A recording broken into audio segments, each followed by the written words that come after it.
Hello বন্ধুরা, আজ আমি বানাবো শোল মাছ দিয়ে আলু উস্তে দিয়ে পাতলা ঝোল। প্রথমে কড়াইটা বসিয়ে দিয়েছি। কড়াইটা গরম হয়ে গেলে দিয়ে দেব পরিমাণ মতো সরষের তেল, আর মাছটাকে আমি লবণ হলুদ মাখিয়ে নেব। এখানে দেখো, উস্তেটাকে আমি লবণ হলুদ মাখিয়ে রেখেছি। লবণ হলুদ দিয়ে যদি উস্তেটাকে মাখিয়ে রাখা যায় কিছুক্ষণ, তাহলে মাছের ঝোলটা তেতো লাগবে না। মাছটাকে লবণ হলুদ মাখিয়ে নিয়েছি। মাছটাকে এবার আমি ভেজে নেব।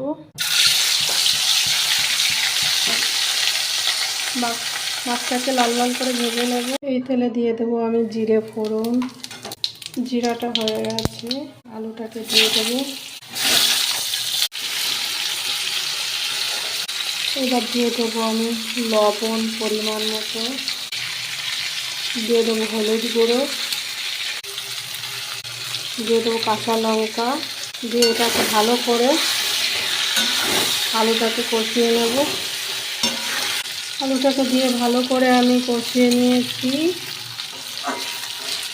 এবার আমি জল দিয়ে দেব পরিমাণ মতো। জল দিয়ে দিয়েছি। ঝোলটা ফুটে গেলে ভেজে রাখা মাছ আর উস্তেটা দিয়ে দেবো। ঝোলটা ফুটে গেছে, আলুটাও সেদ্ধ হয়ে গেছে। এবার ভেজে রাখা মাছটা আমি দিয়ে দেব। ভেজে রাখা মাছ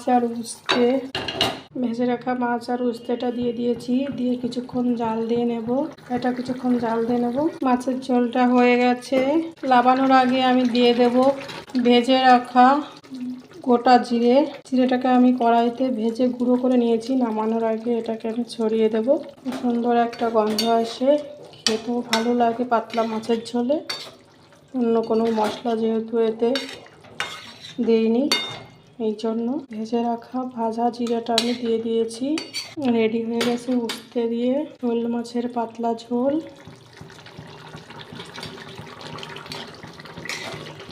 এটাকে নামিয়ে নেব।